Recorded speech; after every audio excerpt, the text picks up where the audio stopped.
bueno, hoy un hermoso miércoles estamos en su programa Mascota TV y vamos a hablar de muchas cosas como siempre, pero el tema principal es acerca de la vida silvestre y algunas cosas que tú utilizas en tu casa, en tu escuela y muchas veces no sabes de dónde pues las extraen, cómo las hacen y pues vamos a ver en qué afecta a nuestra vida diaria y qué acciones hacemos para que mejoremos el sistema ambiental o cómo lo perjudicamos. Y por eso tenemos a la doctora en Medicina Veterinaria y Zootécnica, Salomé Cabrera Romo.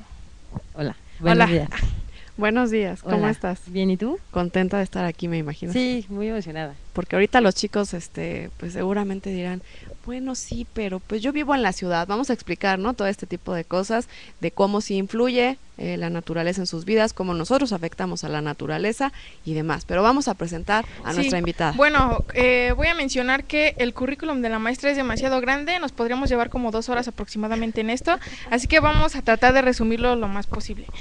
Bueno, la maestra tiene licenciatura en Medicina Veterinaria y Zootécnica de la Facultad de Medicina y Veterinaria y Zootécnica de la generación 1997-2001. También tiene posgrado, maestría en Ciencias de la Salud y de la Producción Animal en la Facultad de Medicina y Veterinaria y Zootécnica en la Universidad Nacional Autónoma de México. Es de la generación 2007-2009. También tiene maestría en Ciencias y se recibió el 30 de junio del 2010. También es estudiante de doctorado en Ciencias de es un título larguísimo. Okay. Doctorado en Ciencias en Infectómica y Patogénesis Molecular, no se come, no hace daño. Ok. Es un tema bastante largo. Y esto fue en el Centro de Investigación y Estudios Avanzados, Instituto Politécnico Nacional de la generación 2011. Bueno, en la actualidad. Sí, bueno, también hay otros que he trabajado en vida libre, he trabajado con primates básicamente. Estamos trabajando ahorita con proyectos de murciélagos, hemos trabajado también con monos araguatos en Campeche, sí, y en el zoológico de Chapultepec también con grandes primates. Wow. Entonces, bueno, es una carrera larga. Sí, hay carrera. Y cada proyecto supongo que lo disfrutas al máximo. Es fabuloso, de verdad, a mí me emociona muchísimo siempre hablar de todos los proyectos en los que he estado, en todos los trabajos en los que he estado. Una vez un amigo decía que él nunca había trabajado en la vida porque hacía todo lo que le gustaba y además le pagaban, pues era maravilloso. Entonces yo coincido con él, porque en todos los proyectos, desde Chapultepec, desde estar en clínicas también, que bueno, cuando terminamos la carrera veterinaria casi siempre es como el primer campo de trabajo en donde nos desenvolvemos, y es un puente también muy bueno para entonces relacionarte con cuestiones de medicina y salud de los animales, que es muy importante. Y además, después de eso brincamos un poco también como en el área de fauna silvestre, que también es un área en donde los médicos veterinarios nos podemos desarrollar, porque además tenemos una visión muy clara de bienestar y salud animal y conservación, y entonces en cada uno de los proyectos ha sido diferente. Por ejemplo, estuve trabajando en Campeche con monos araguatos en vida libre, que además fue en una selva mediana de Campeche, que es preciosa, te encuentras un montón de fauna y además empiezas a admirar muchísimas cosas, porque trabajábamos con un grupo de 3 monos adultos, una juvenil, era un macho adulto, 2 hembras, cada una tenía una cría y una juvenil. Entonces es impresionante ver cómo empiezas desde un punto de vista evolutivo. Cuando haces las comparaciones, hay muchas conductas maternas, muchas conductas instintivas que realmente todos las presentamos, o sea, las mamás desde cuidados maternos, desde estas hembras que acariciaban a sus crías, de cómo los enseñaban poco a poco a irse separando de ellas para ser independientes, desde el juego que existen, es como si tuvieran a su mamá que los enseña y además tienen un hermanito o una hermana más grande, y entonces pues hay una convivencia. Entre ellos se cuidan, sí, claro, es una familia. Claro, efectivamente. Salomé, yo tengo una pregunta. Por ejemplo, para los chicos que nos están viendo, han de decir, no, pues qué padre la carrera, ¿no? Porque como tú lo estás diciendo, te pagan por lo que a ti te gusta hacer, pero uno que está en el aula y no sabe pues en qué consiste específicamente tu carrera, para qué sirve estudiar esta carrera y qué relación tiene con el medio ambiente, lo de la vida silvestre, qué relación hay. Bueno, la carrera de medicina veterinaria es muy, muy amplia. Puedes trabajar, bueno, desde el principio tienes que aprender cosas básicas, Sí. que son bioquímica, histología, anatomía, que es como muy elemental. Pero además tienes que aprender cosas de enfermedades, cosas de clínica. También vemos, actualmente ya en la facultad, lo que me estaban platicando era que ya existe como un área más especializada, en donde puedes trabajar con caballos y empezar a estudiar todo lo de caballos, donde puedes empezar a trabajar con pequeñas especies y ves todo lo de perros y gatos, puedes empezar a trabajar con aves y ves todo lo de aves, con ganaderías, con producción de carne, de ganado vacuno, de ovinos, de cabras, borregos, etcétera, y también está en el área de comportamiento y de fauna silvestre, en donde en fauna silvestre nos enfocamos también mucho a cuidado de animales exóticos y endémicos, que hay una diferencia entre exóticos y endémicos. Endémicos es que están ubicados en el país y exóticos es que están fuera del país.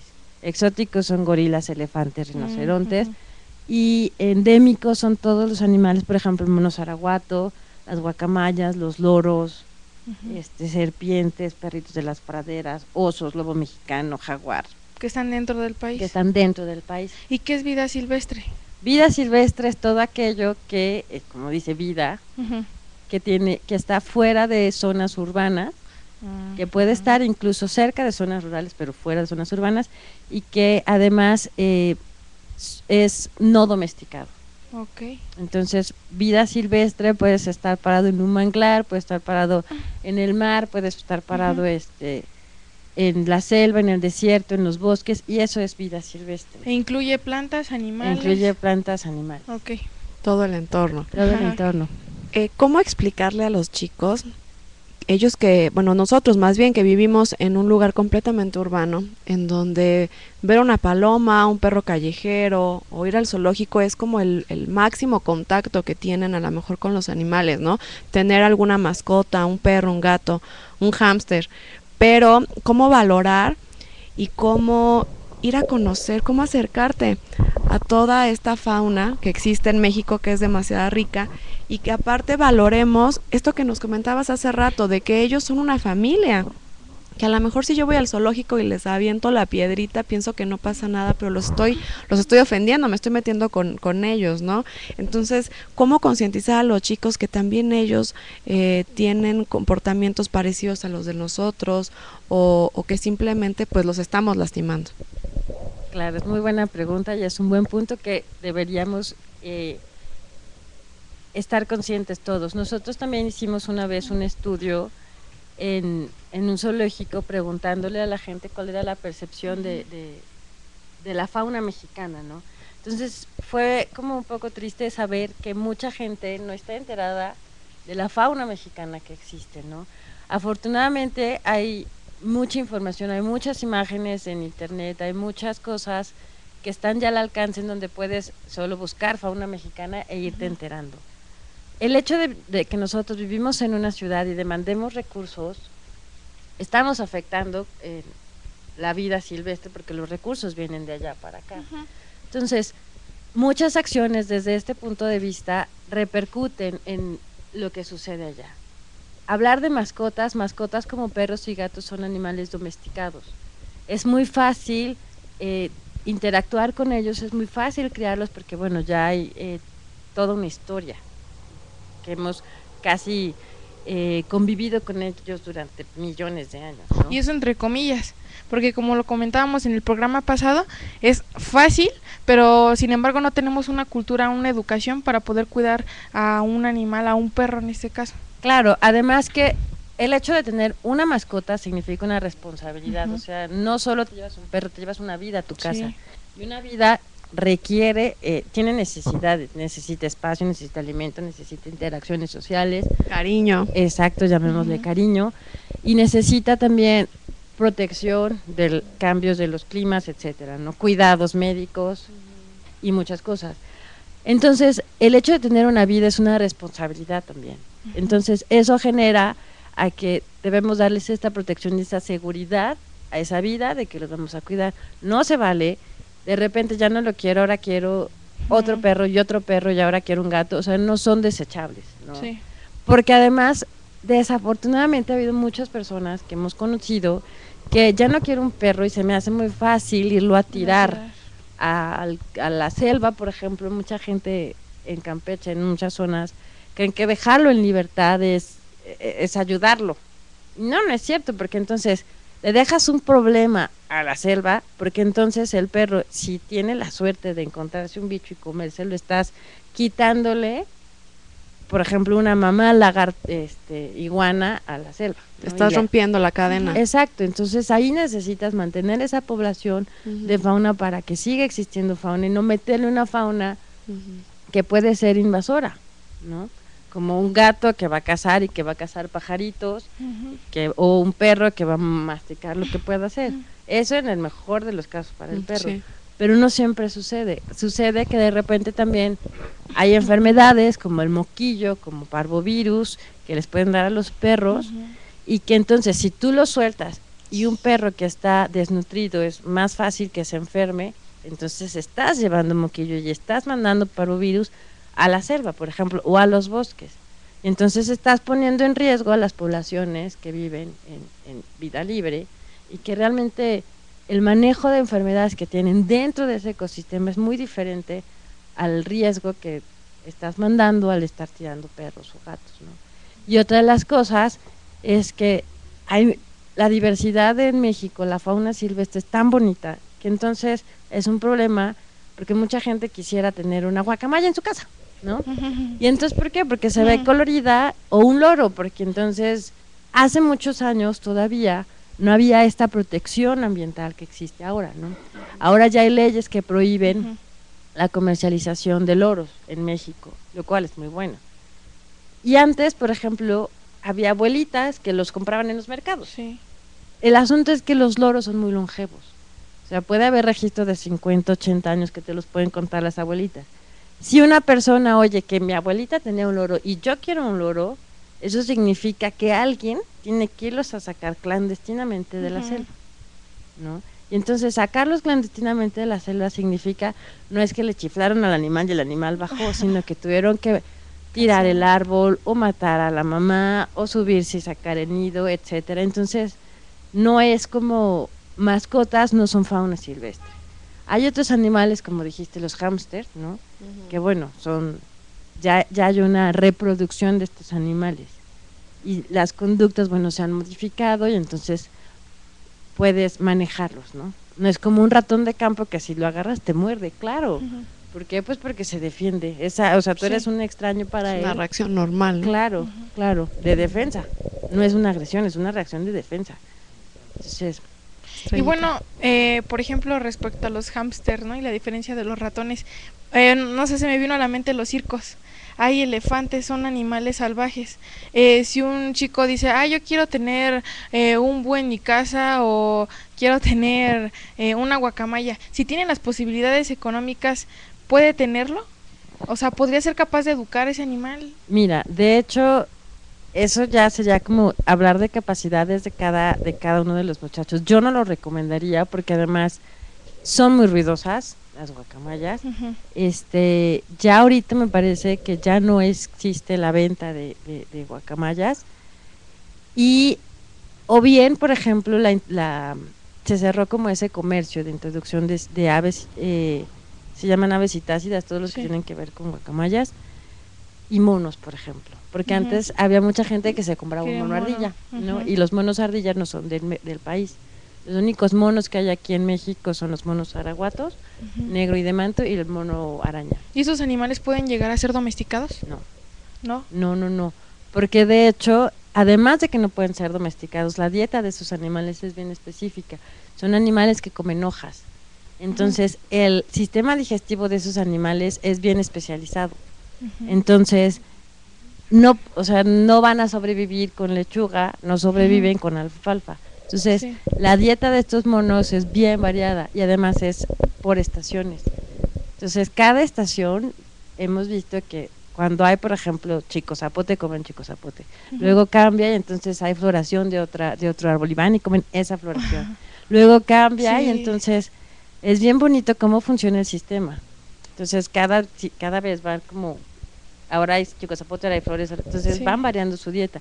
En el caso de tener animales exóticos o de fauna endémica, cualquier tipo de fauna, pues genera un problema, porque no tienes una dieta balanceada que proporcionarle al animal. Entonces, la capacidad de tener, o sea, de adquirir monetariamente una guacamaya, pues puede verse afectada porque no tienes la capacidad de darle una dieta balanceada, ¿no? Entonces, ¿en qué sentido podríamos valorar a estos animales? Porque, por ejemplo, no sé, un niño podría estar viendo el programa en ese momento y decir, ay, pues qué bonitos, pero ¿por qué los voy a valorar si no los tengo en casa? ¿O cómo le voy a hacer para valorarlos? Porque realmente, bueno, puedes visitar el zoológico, por ejemplo, en donde hay aviarios también con gente capacitada para conservar a las especies. Los zoológicos no solamente son centros de exhibición, sino tienen otras funciones como educación, recreación, conservación. Y entonces, el hecho de que tú puedas ver estos animales y que los puedas apreciar, genera muchísimo más información, y te genera como más bienestar saber que alguien los está cuidando y que en la selva, al no estarlos comprando, los estás cuidando. Además, muchos animales tienen funciones ecosistémicas bien importantes. Una función ecosistémica es que le trabajan a la selva, vamos a decirlo, ¿no? Entonces hay árboles que necesitan dispersar sus semillas, pero no se pueden mover. Entonces vienen los monos, y entonces al comerse ese fruto en especial, lo digieren y ayudan a que esa semilla pueda entonces entrar a la tierra más allá, entonces la selva va creciendo, se va manteniendo, digamos así. Platícanos, por favor, también acerca del trabajo que estás haciendo ahora con los murciélagos. ¿Por qué decidiste acercarte a los murciélagos y cuál es la importancia también de estos animales? Los murciélagos es un tema bien interesante, porque murciélagos no es Batman, ¿no? O sea, no solo es Batman. Sí, chicos, no ubiquen. Por favor. Los murciélagos son unos animales que desafortunadamente antes, o sea, el asunto es que todo pasó antes y ahora es como estamos como luchando un poco por cambiar esa percepción, ¿no? O sea, los murciélagos no son Drácula, los murciélagos no van a abrirte a chupar la sangre, los murciélagos definitivamente a mi gusto no son feos, son la cosa más hermosa que también tiene la selva, porque solamente hay 2 murciélagos hematófagos, es decir, que comen sangre.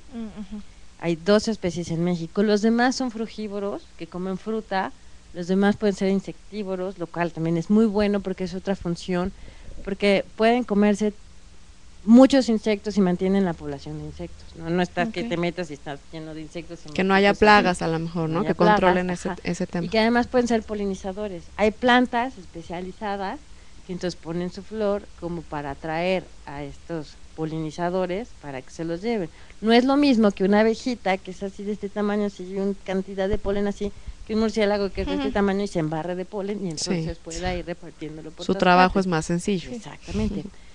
Y estamos viendo también, hay murciélagos que pueden resistir la deforestación o los cambios ambientales, que por eso hay veces que los vemos muy comúnmente en casas en Morelos o en Campeche, o te dicen por aquí hay muchos murciélagos, lo cual es muy bueno. Pero hay murciélagos que no aguantan la deforestación y lo que hacen son también indicadores de perturbación de hábitat. Si dejas de verlo, estás perdiendo hábitat. Si estás perdiendo hábitat, estás perdiendo pulmones para el mundo, ¿no? Por ejemplo. Entonces también son indicadores, también son dispersores de semilla. Además, son los veladores de la selva, vamos a decirlo, porque son los que trabajan de noche, ¿no? Y entonces, ese trabajo para ellos también es bien bonito. O sea, o sea que los murciélagos tienen una función similar a la de los monos, plantar semillas. Dispersar semillas, también hay aves que dispersan semillas, pero lo interesante también que que hay un montón de estudios es, por ejemplo, hay el murciélago del maguey, me parece, no es del maguey, del que genera, de la planta del tequila, se me fue el nombre, qué mal. El agave, muy bien. Sí, exactamente. Qué falta de respeto la mía, no saber cómo se llama. Y entonces hay un murciélago que también poliniza las flores del agave, por ejemplo, me parece, o es el murciélago agavero. Entonces también tiene una función específica, muy importante. Y te aseguro que los chicos no saben este tipo de información. Y no, es bien triste. Pero además, de verdad, no son ratas voladoras, son de otra especie. El orden se llama es de los quirópteros y no son ratas voladoras. Y además tienen unas membranas, vuelan de hecho con las manos y brazos.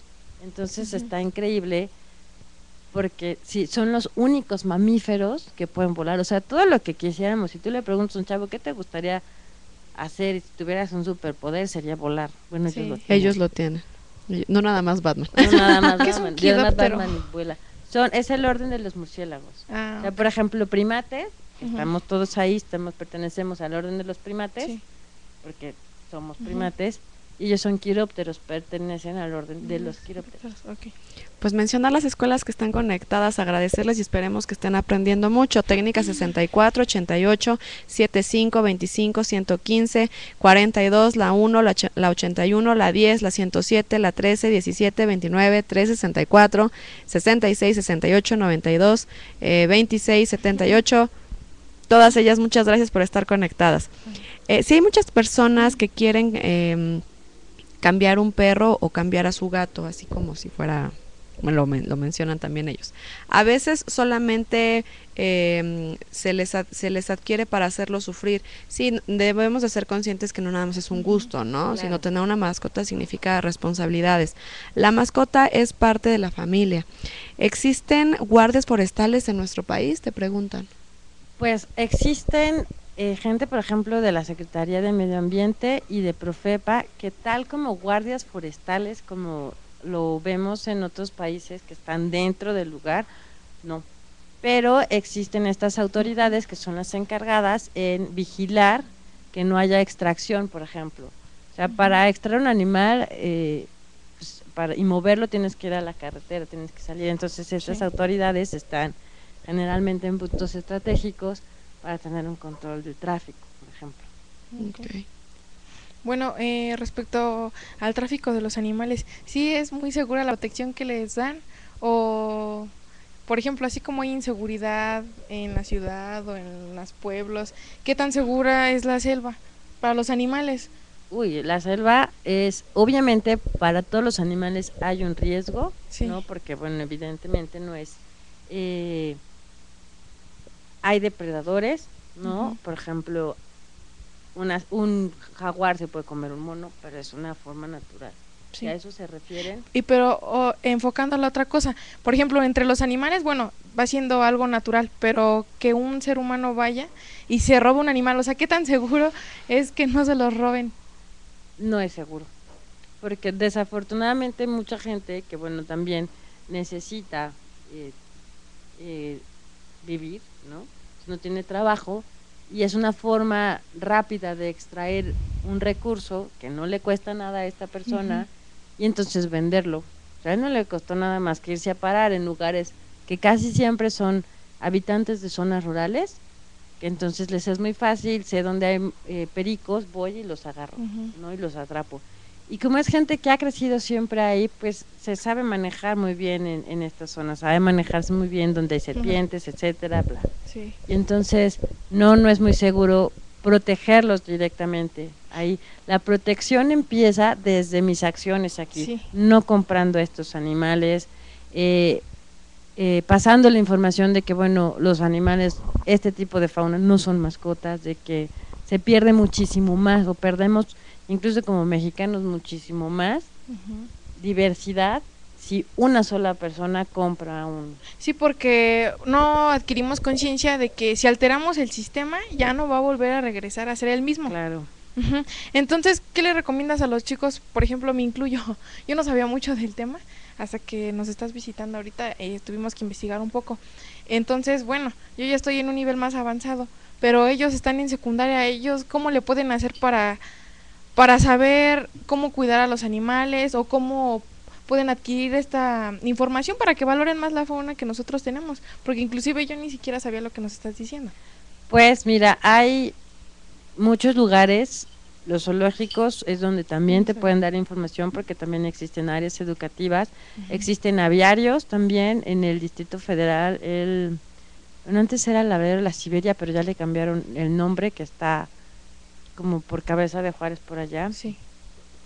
Y existe, por ejemplo, también el Instituto de Biología de la UNAM, en donde está el Jardín Botánico. Entonces también hay mucha información sobre fauna. Y de hecho, si están como interesados en saber cosas de fauna, pueden acercarse a estas instituciones y preguntar. Hay mucha información también en la red. ¿Qué tan confiables son las fuentes en internet?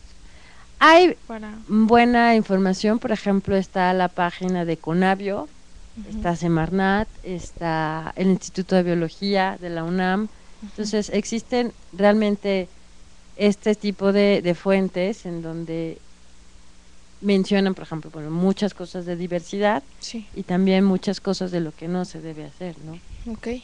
Tú trabajaste con monos, con primates.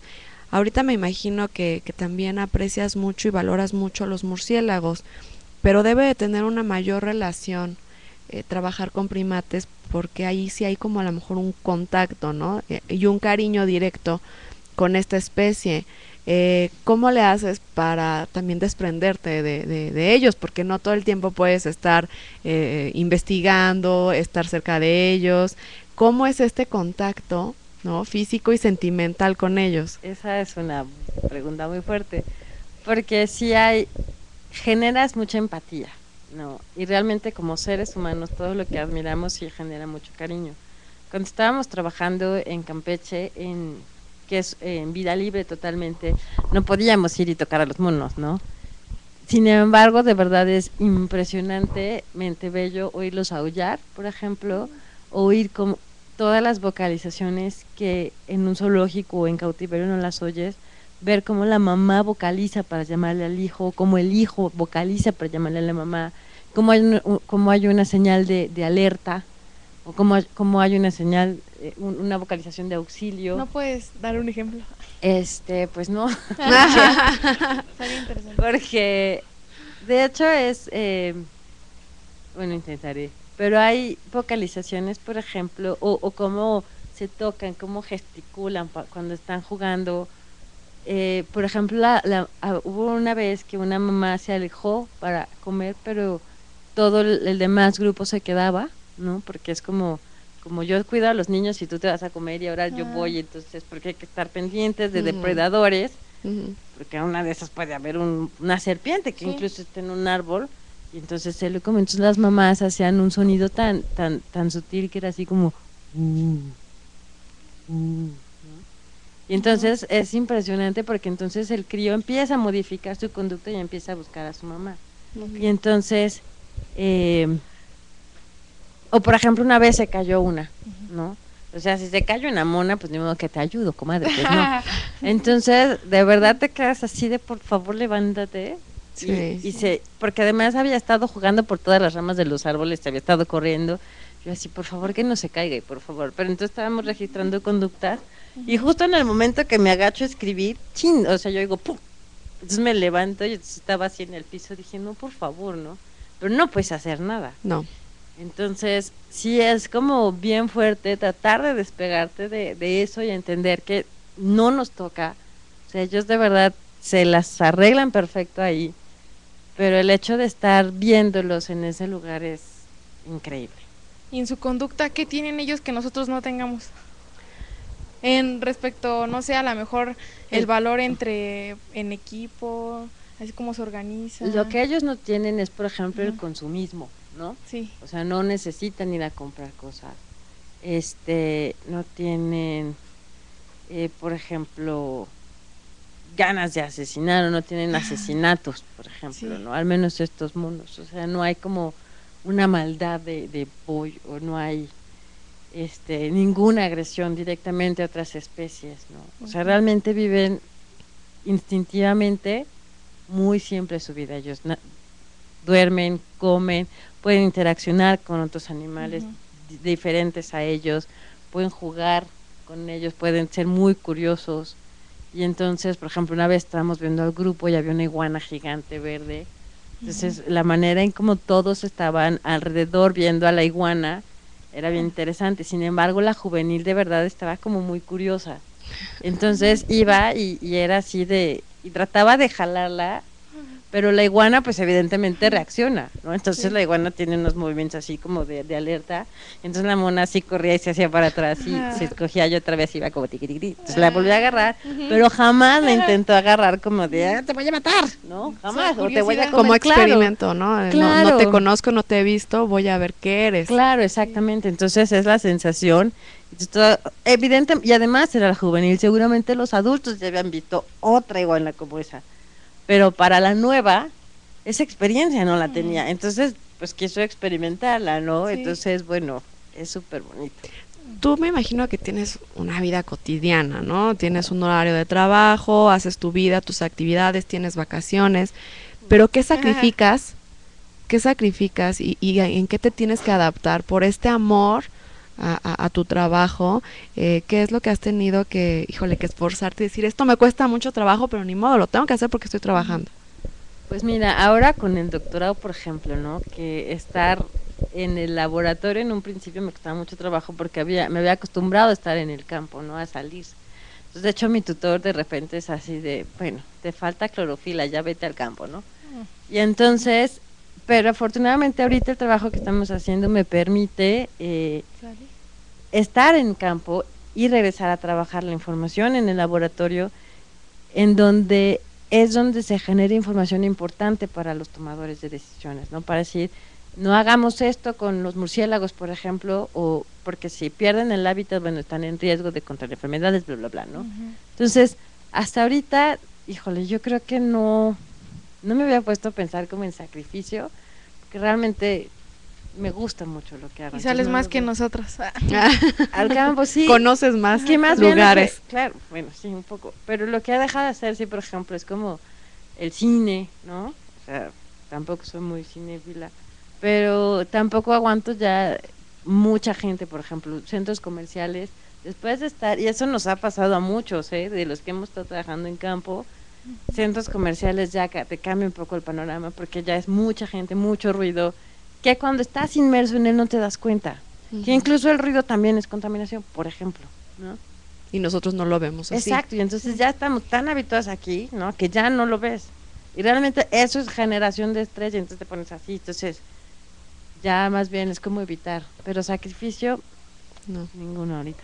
Muy bien. Por ejemplo, cuando estás trabajando, ¿no? Y estás valorando todo tu trabajo, y me imagino que es un equipo muy grande que hay detrás, y México, mencionamos en tu currículum, por ejemplo, el Poli, estos grandes lugares que les encanta la ciencia, la tecnología, que están preocupados por México, pero hay muchísimos más avances en otros países, ¿no? Si nosotros prendemos la tele y vemos un National Geographic, un Animal Planet, vemos todavía muchísimo más. Entonces, ¿qué te gustaría a ti, por ejemplo, que adoptáramos de otros países extranjeros, que fuera igual el campo de investigación, o que fuéramos igual en algún área específica, para reforzar más a nuestra flora o a nuestra fauna y a lo mejor tenerlas más cuidadas? Pues a mí me encantaría, de hecho hay en Canal 11 estaban pasando el programa de Roberto Rojo de bichos, de zoológicos en acción y otros. Y una vez platicando con él hablábamos de que National Geographic, Animal Planet, bueno, tienen los recursos, ¿no? Para estar pasando ese tipo de programas. Qué triste que solo puedas verlos por televisión por cable, ¿no? Y no por televisión abierta. Entonces, una de las cosas que me parece muy importante es como la información. Entonces, proyectar este tipo de información en donde estos chavos se den cuenta de lo que existe en el país, ¿no? Y no nada más que existe la televisión como que bueno, quizá también sea válido, sin embargo sería muy conveniente integrar o intercalar información donde hay fauna, donde información que la ciencia no muerde, ¿no? Que además es bien padre porque aprendes muchísimas cosas y te abre un panorama totalmente diferente, tienes otro tipo de percepciones, y que instituciones como la UNAM, el Politécnico, la UAM, otras universidades estatales están haciendo muchísimos trabajos que de verdad no se conocen, ¿no? Hay muchísima gente, por ejemplo, en el Instituto de Ecología que está trabajando con cosas de ganadería y perritos de las praderas. Entonces, en la vida has oído hablar de perritos de las praderas, ¿no? Entonces, tú te imaginas que es un can así, y no, es una cosa pequeñita. Pero esta cosa pequeñita se ve muy afectada por esas vacotas, ¿no? Y entonces, en este tipo de estudios, muchos ganaderos decían es que los perritos de las praderas secan las raíces de los pastizales, porque como viven debajo de la tierra, lo secan, entonces hay que matar a los perritos de las praderas. Entonces, estas investigaciones lo que hicieron fue demostrar que las vacas se van a donde viven los perritos de las praderas porque es donde hay más pastizales. Entonces le conviene al ganadero no estar matando perritos de las praderas porque como viven abajo remueven la tierra, no se compacta por la presencia de la ganadería y hay más pasto. Y entonces hay muchísima información que es impresionante que no se esté informando, que no se conozca, de que además están haciendo su trabajo los perritos de las praderas, ¿no? Entonces hay un beneficio común. Claro. Y definitivamente lo ideal sería que hubiera como más programas y que incluso, bueno, los chavos estuvieran enterados de esto, ¿no? Pero finalmente la información existe, si ustedes están interesados, bueno, se vale acercarse y a cualquier institución y que además es un trabajo bien bonito, no se van a hacer millonarios, se los juro, pero se van a hacer inmensamente felices porque realmente estás generando muchas cosas y además estás en el campo y además estás en contacto con unas experiencias que nadie te las quita. Me imagino. ¿Y cómo fue que a ti te empezó a interesar esta carrera? Mira, la verdad fue de vocación. Yo me acuerdo que desde niña dije, yo quiero ser veterinaria y de ahí al real, ¿no? Y entonces yo de niña yo decía, yo quiero estar con leones, era mi sueño, ¿no? Yo quiero estar en vida libre y yo no quiero estar encerrada. Y entonces mi papá me decía, estudia medicina. Y yo, ¿en un hospital? No. ¡Qué horror! Ay, no. Entonces, realmente después me acuerdo mucho que cuando entré a la carrera, como ves muchas cosas, yo decía, ahora quiero caballos, ahora quiero patología, ahora quiero perros. Y entonces una clase de fauna silvestre con el doctor Fernando Gual, que era mi profe, nos mandó al zoológico de African Safari porque iba a haber un manejo. Entonces cuando llegamos, estaba el tigre blanco anestesiado. Imagínate la impresión cuando entré y estaba anestesiado, entonces pues nos pusieron alrededor de la mesa y no pude evitarlo porque estaba perfectamente anestesiado y estaba todo el equipo médico, no porque llegara yo. Y tocarle la mano al tigre, bueno, fue la sensación que dije, claro, de aquí soy. Entonces de ahí para acá estar trabajando con cosas que tengan relación con vida silvestre y de verdad es extraordinario. Entonces desde pequeña lo tenías ya. ¿Qué otras experiencias o anécdotas te han impactado al momento de acercarte a la flora o a la fauna? Que a lo mejor decías, bueno, yo amo esta carrera, yo amo la naturaleza, pero no me había dado cuenta de la dimensión, ¿no? De las cosas. Todo, es que todo ha sido increíble. O sea, por ejemplo, desde trabajar en Chapultepec con los gorilas, con los chimpancés, con las pandas, desde estar en fauna, en vida libre observando, o sea, ya es impresionante ver. Hace poco regresamos de Campeche, la semana pasada me parece, en donde fue un chico de la Facultad de Veterinaria y él se dedica a hacer análisis de sangre, ¿no? Y yo me encontré allá en Campeche con un amigo que estuvimos trabajando hace años en el mismo proyecto con los monos araguatos. Jonathan y yo éramos los más felices viendo otra vez fauna. Y mira, ya hay un tlacuache, y mira, ya hay una martocha, mira, aquí está la iguana, mira, ¿no? Entonces lo impresionante era que Israel, que es el chavo que acaba de salir de la carrera y que estuvo en patología, me dijo, es que yo no veo nada. ¿Por qué yo no puedo ver nada?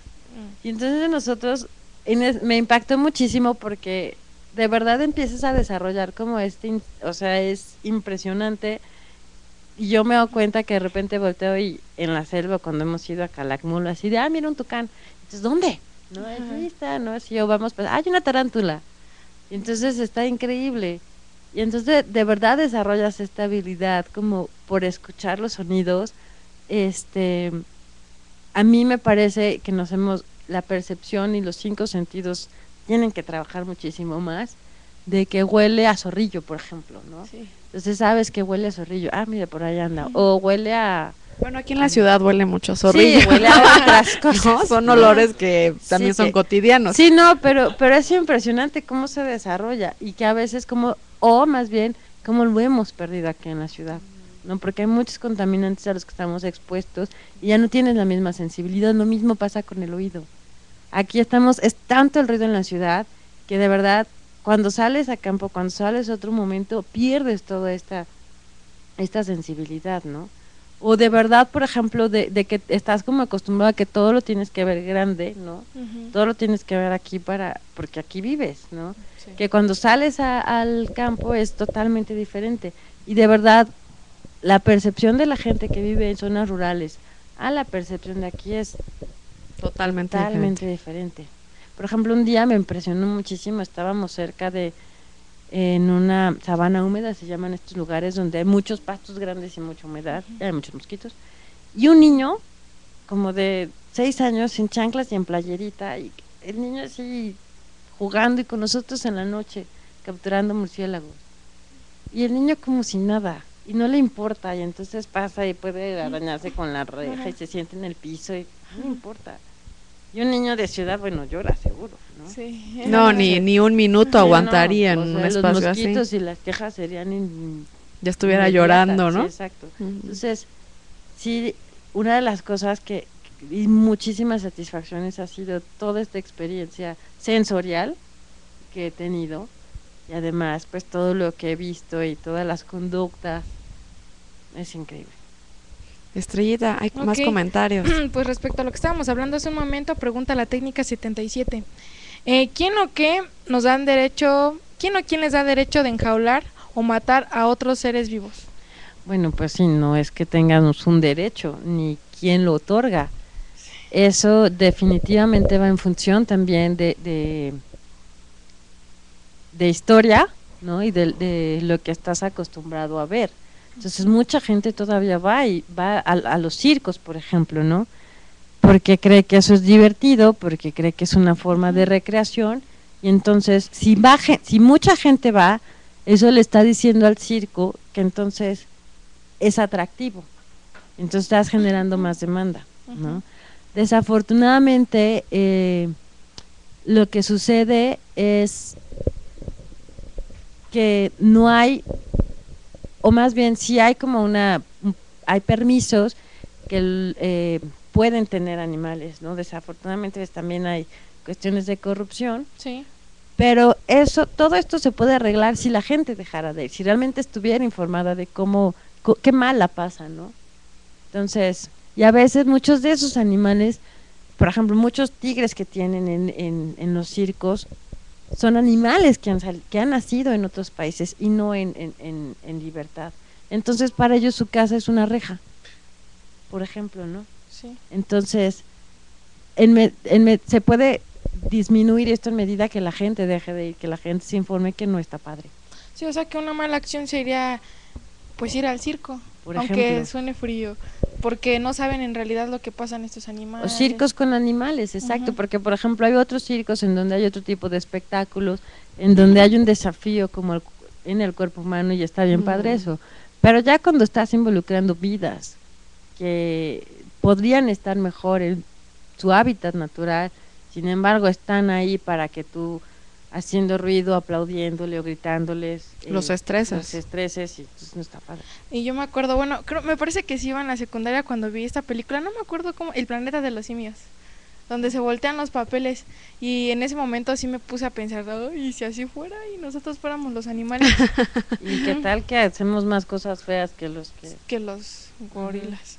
La técnica 65 dice, los ecosistemas necesitan uno de los otros, cada animal tiene una función en donde está. Técnica 74, es interesante conocer los animales de cada ecosistema. De hecho sí, y además es impresionante porque no, por ejemplo en Campeche, tú podrías pensar que en todo Campeche hay monos, y no hay una franja en donde no hay, porque así se distribuyeron las especies a lo largo de la evolución y del tiempo, y que por ejemplo, conocer también los sonidos, ¿no? Te salva la vida, por ejemplo. Si oyes una cascabel, pues no te las pasas por ahí. Pero hay gente que de verdad, sí, impresionante, no sabría qué hacer, ¿no? Por eso, de hecho, es como bien chistoso, porque les puedes tener miedo a lo desconocido, más bien, ¿no? Pero ya una vez que empiezas a trabajar, te empieza a adentrar, sabes que por aquí sí, por aquí no, etcétera. Bueno. Trabajaste en zoológico, ¿no? En el zoológico de aquí de México. De repente vemos que no hay muchas especies o que hay pocos animales, de repente también se tiene la información de que no son animales que están bien cuidados. ¿Tú nos podrías sacar de esta duda? Bueno, mira, el asunto con los animales de que hay pocos es que los animales también salen en un horario de 9 a 4:30 de la tarde, que es cuando los meten. Muchos animales, su vida es salir, forrajear, por ejemplo, comer y luego descansar. Por ejemplo, los leones, ¿no? Los leones están activos cuando hay que cazar, cuando no están descansando. O hay muchos animales nocturnos, por ejemplo, las martuchas. Ellos solamente los vas a ver activos en la noche, ¿no? Y en el día los vas a ver ahí hechos bolita, ¿no? Y también es una forma de protegerse de ellos, de que no es tampoco agradable estar viendo a la gente, porque la gente grita y también es como algo extraño para ellos, ¿no? A pesar de que puedan vivir ahí todo el tiempo. Sí. Entonces, no es que no haya animales, sí los hay. Lo que sí deben de entender es que si vas a una hora temprana, es más probable que los veas activos porque acaban de salir. Que si vas a mediodía o a las 3 de la tarde, cuando el sol está pegando o hay mucho calor, pues ellos también buscan la sombra. Entonces es un asunto como de pensar, de lógica. Claro, de pensar de tú qué harías si estuvieras en ese lugar y que fuera la gente a verte, ¿no? Entonces tratarías como, yo no quiero ver gente, entonces yo mejor me voy al árbol y me escondo ahí o me siento, o busco la sombra, ¿no? Si hay un sol que está pegando a las 12 del día y que tienen espacio afortunadamente ya para refugiarse, ¿no? Okay. O sea, ¿qué tan sano o cuánto les perjudica a los animales del zoológico que vaya tanta gente a verlos? Pues no es como cuestión de salud, o que qué tan sano, cómo se perjudican, porque finalmente muchos de ellos también han nacido ahí. Entonces su casa para ellos es estar ahí, ¿no? O sea, por ejemplo, las pandas nacieron en Chapultepec, no conocen China, ¿no? Entonces, esa es su casa. ¿Se adaptan? Sí, un poco. Cuando hay mucha gente, de verdad, muchísima, que era, por ejemplo, en Semana Santa, de verdad, incluso es mucho ruido, es mucho estrés, es mucha gente. Entonces, lo que hacen los animales es evitarlo. Entonces, de esa manera, pues, se protegen. Muy bien. Pues bueno, de la técnica 65 nos pregunta, ¿cómo se puede ayudar para que los niños se sensibilicen un poco más con los animales? Bueno, esa es una buena pregunta. Pues lo que puedes hacer, bueno, todo es con cuestiones de educación, de enseñarle que hay animales, por ejemplo, en la calle. No tocar un perro si no está el dueño.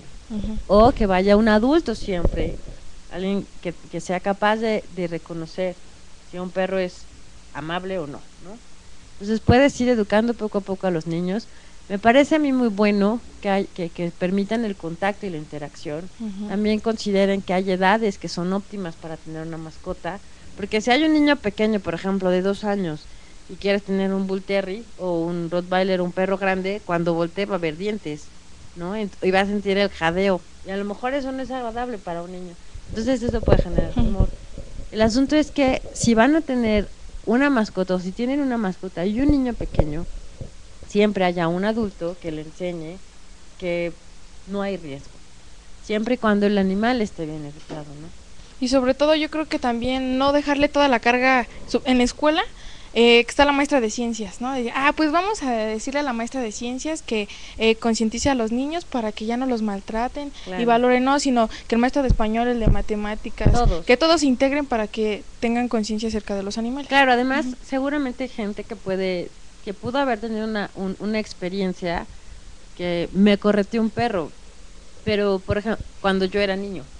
Pero la diferencia entre que me correteó un perro, porque el perro quería jugar y yo hacía ruido y para el perro era diversión, entonces es muy diferente a que el perro me quería morder porque de verdad estaba siendo agresivo.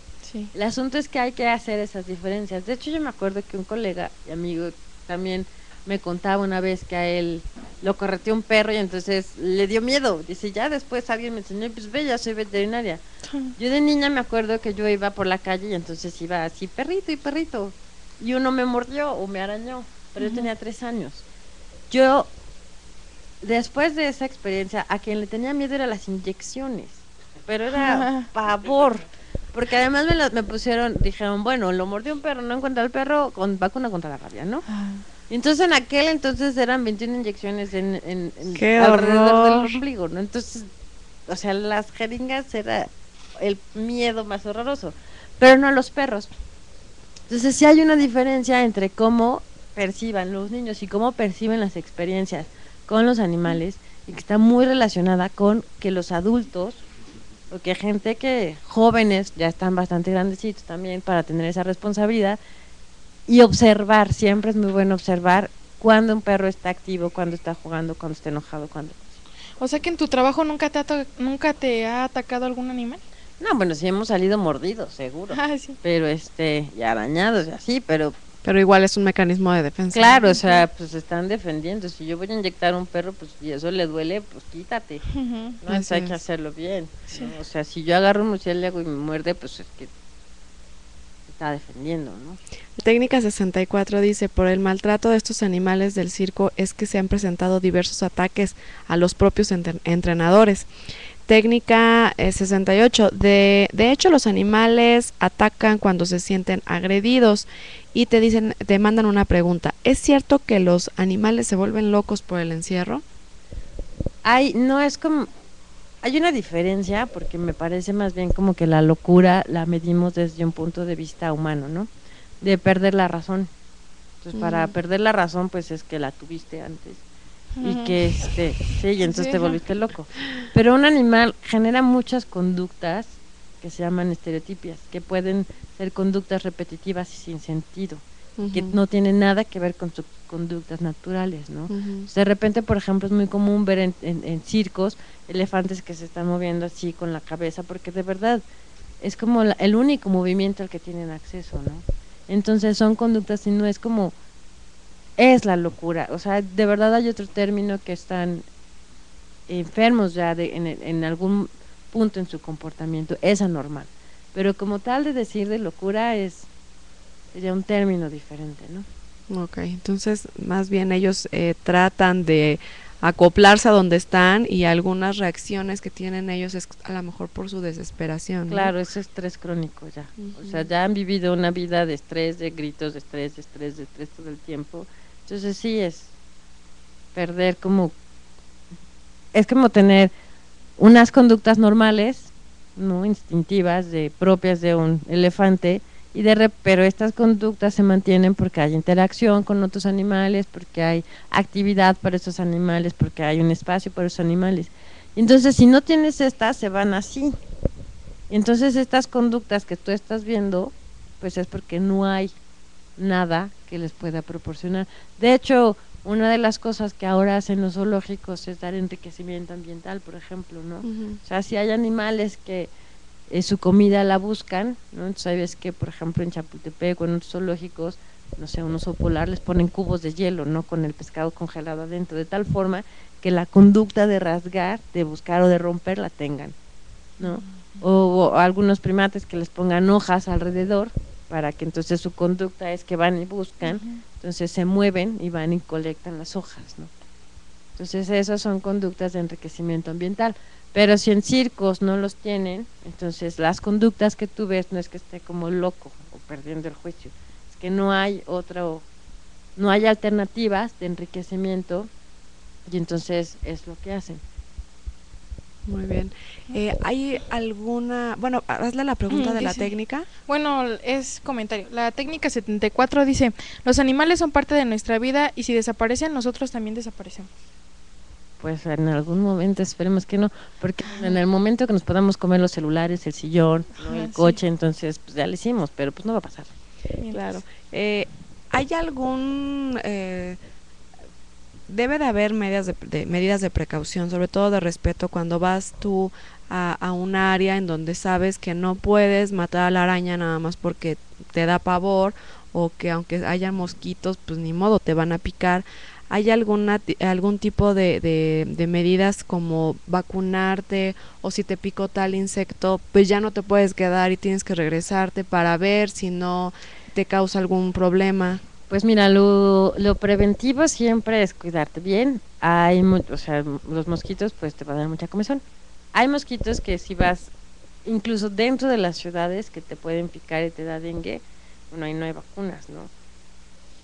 Aquí en México, estar atento, por ejemplo, en lugares donde hay escorpiones, ¿no? Que te pueden picar, y entonces sí son muy venenosos, pero entonces avisarle al médico, estar seguros que te sentiste un piquete de escorpión para que haga como el diagnóstico diferencial. Pero lo dices bien tranquila, así de, bueno, pues si tú Sí, sientes que te picó. No, es que la verdad es que se siente. A mí me picó uno en Campeche y fue muy chistoso porque me iba caminando, estábamos en el rancho de un amigo, me siento un piquete, entonces pero además estaba como la luz apagada, ya nos íbamos a dormir, entonces prendo la luz y veo la alacrán y dije, Dios, ¿no? Y entonces le hablé a un amigo, pero un alacrán negro en Campeche no son tan venenosos. También depende obviamente si es un niño pequeño, la reacción inflamatoria que puedas tener, etcétera, ¿no? Pero no lo sentí. Entonces cuando en Morelos, por ejemplo, ahí sí ando como siempre cuidando de no dónde te vas a sentar y ten cuidado. Entonces más bien no hay propiamente vacunas como preventivas. Lo que puedes hacer, si van por ejemplo de vacaciones a manglares, pues lleven camisas de manga larga, por ejemplo, para evitar los piquetes, ¿no? Les dan tips a lo mejor en la zona donde van a ir, las mismas personas que viven ahí, oye, no lleves un zapato abierto. Exacto, eso es como, piensen en que, lo que pasa es que, por ejemplo, también la información que vemos en la tele, ¿no? Si vas a ver programas, por ejemplo, el programa de Lost, ¿no? Cuando estaban perdidos en la isla, yo, ay, ajá, ¿no? Ya mero vamos a andar así con playeritas. Y entonces, pues nada más cúbrete bien, evita como el contacto con los mosquitos, cúbrete bien y ponte repelente y disfruta. ¿Alguna otra pregunta? Sí, bueno, de la técnica ¿Alguna 92 técnica? dice, nos parece muy centrada la doctora Salomé. Y centrada. De la técnica 65, muchas felicidades a la doctora Salomé. Gracias. De la técnica 103, recomendaciones para tratar a un perro ciego. Ándale. No le muevan las cosas, no le cambien, por ejemplo, los muebles, ¿no? Para que entonces él ya, generalmente se guían mucho por olores y por sonidos, ¿no? Entonces, se vale pasearlo, definitivamente creo que convendría pasearlo y que tome el sol también, que salga, pero siempre que salga como con correa, de tal forma que traten como siempre de hacer sonidos para que él vaya ubicando y que se sienta seguro al caminar. Igual que su agua o su alimento siempre la coloquen en el mismo lugar, y pues básicamente eso. Okay. No moverle las cosas del lugar. Dice, de la técnica 10, tenemos miedo a lo desconocido. Casi siempre, eso es muy natural. De la técnica 65, ¿saben dónde los venden? Porque las autoridades... bueno, que si saben dónde venden estos animales exóticos. Bueno, ¿cuáles son los lugares? Pues en las carreteras, y de hecho eso es muy común, y yo estaba leyendo justo que también hay mercados en donde los han vendido, y entonces Semarnat con autoridades federales, ¿no? Hacen como estos redadas, o no sé cómo operativos, en donde decomisan estos animales y los llevan a centros de AUMAS o centros, se llaman CIF, Centros de Investigación de Vida Silvestre. Entonces los tienen confinados, les dan la alimentación correcta, entonces generalmente pueden ayudar para mantener esas especies y reproducirlas y mantener como un banco genético. El problema, y eso es bien importante que lo mencione, no se puede y no se debe regresar animales que han sido capturados y mantenidos bastante tiempo fuera de su hábitat, porque el asunto es que a veces pueden tener enfermedades, se pueden tener otros parásitos que cuando tú los regresas puedes dañar a las poblaciones silvestres. Entonces, una vez que adquieren un animal de fauna silvestre, no se puede agarrar y soltar, o tampoco se puede agarrar y soltar canarios, por ejemplo, pensando en que les estoy devolviendo la libertad. El problema con los canales también es que no son fauna endémica, es fauna exótica, viene de otros países, y entonces pueden competir o tener, ellos ser resistentes a unas enfermedades y otra fauna en México de vida silvestre no. Entonces si yo lo suelto, puedo provocar. Contagiar. Exactamente, puedo acabar con una población aunque los canales se mueran en 3 días después, entonces tampoco se debe de hacer. Muy bien. ¿Hay alguna otra Sí. pregunta? De la técnica 78 pregunta que, no es pregunta, es comentario. Dice que al comprar animales exóticos se produce un desequilibrio en la fauna. Ujú. Ya lo hemos dicho. Ya lo habíamos dicho. En la técnica 98 dice que es interesante fortalecer los aprendizajes relacionados con aplicaciones ecológicas. Siempre, de hecho, porque es bien, es funcional además.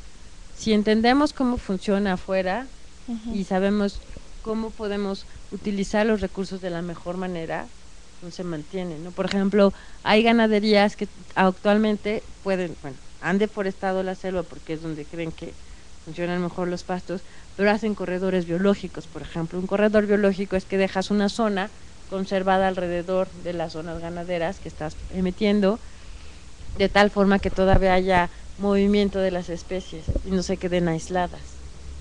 Ok. De la técnica 77 dice que la ignorancia y de paso con el miedo son la mejor herramienta para destruir lo que conocemos y lo que no conocemos. Y por eso es importante que si tienen dudas, bueno, hay mucha información ya al alcance y hay muchos centros de investigación que, bueno, pueden asesorarlos, ¿no? La técnica 65, invitan a que la doctora asista a los planteles para sensibilizar a los alumnos. Técnica 37, ¿cada cuándo se recomienda bañar a un perro? Pues por lo menos una vez al mes, por lo menos. El asunto es que no se recomienda más bien bañarlo tan seguido, porque lo que hacemos es dañar su piel. Los jamones pueden ser un poco irritantes. Aunque sean especiales para ellos. Aunque sean especiales, porque se descama y se puede irritar un poco la piel. Entonces lo importante podría ser una vez cada 15 días, si necesitan como bañarlos siempre, bueno, una vez al mes pero báñenlos, no los dejen como estopa. Ay, sí, pobrecitos. ¿Cuántas vacunas necesita un perro? Cuando son cachorros. No es cierto, en caso, perdón por la interrupción, en caso de una mordida de un perro. O sea, lo que mencionabas tú, que cuando eras chiquita. Ya ahorita afortunadamente solo son 5. Qué bueno, porque si no, ¿cuántas 20? Brazo. Imagínate. A veces puede doler, pero a mí no me dolió, a otra persona sí le dolió. Y eso más bien tienen que ir a los centros de salud donde aplican las vacunas. Pero ya son 5. Y vayan, si los mordió, vayan. Si yo sospecho que esta pregunta es porque ya no les te va a mordió doler el perro. tanto, te lo prometo. Ve. O sea, si te mordió un perro, ve. Más vale. Por favor. Ok, hay 2 preguntas más. Bueno, la Mañana técnica ahí. 68 dice, ¿los animales domésticos padecen de cáncer? ¿También los de la vida salvaje? ¿Y qué crees que sí? Sí. Sí, de hecho encontramos hace poco una murciélago con un tumor y eso es interesante. Estamos haciendo todavía estudios, pero eso es muy interesante porque finalmente el cáncer puede ser una alteración en el gen de las células. Sin embargo, esta alteración puede ser inducida por algunos reactivos externos, ¿no? Entonces, no se había reportado, no lo habíamos reportado, nosotros encontramos una, de hecho fue en glándula mamaria de una murciélago y entonces estamos haciendo estudios para ver cómo por qué. Pero sí, de hecho hay también en fauna, sobre todo en animal. El asunto es que no es tan fácil encontrar en vida libre, porque tampoco es tan fácil llegar y no es que les chifres si vienen todos los animalitos, ¿no? A veces tienes suerte de encontrarlo y a veces no. Entonces a veces se ha visto que pueden existir tumores en fauna silvestre cuando están cautivos en los zoológicos, ¿no? Que es donde, bueno, se degenera, hay problemas celulares, se generan neoplasias, tumores, y es donde se pueden estudiar. Pero en vida libre es probable, sobre todo en ambientes perturbados. Esa noticia sí me dejó así como con el ojo cuadrado. Pues aquí hay otra. Dice, venden pericos y guacamayas en Plaza Oriente de Iztapalapa. ¿Que dónde pueden poner la denuncia? En Profepa, en Semarnat, o hay un teléfono que es de seguridad pública, no me acuerdo, como búsquenlo en internet por favor, pero sí hay para denuncias ciudadanas de Semarnat. Semarnat. Ok. Pues el tiempo se nos acabó. Yo creo que tenemos todavía más preguntas. Yo creo que también el chat está bastante activo. A lo mejor ellos también tienen todavía muchísimas más preguntas, más dudas. Están bastante contentos con tu presencia. Ojalá que puedas volver a venir para seguir platicando de todas tus experiencias. Claro que sí, sí, un gusto. Muchísimas gracias a ustedes por la invitación y bueno, échenle ganas, chavos. Y bueno, recordando que estuvo con nosotros, es que es muy sencilla, Salomé Cabrera Romo, y pues nos dio mucho gusto. Estamos en DGES TV, TV Aprendiendo, y esto fue Mascota TV, pero no te despegues porque seguimos con epilepsia. Padre, gracias.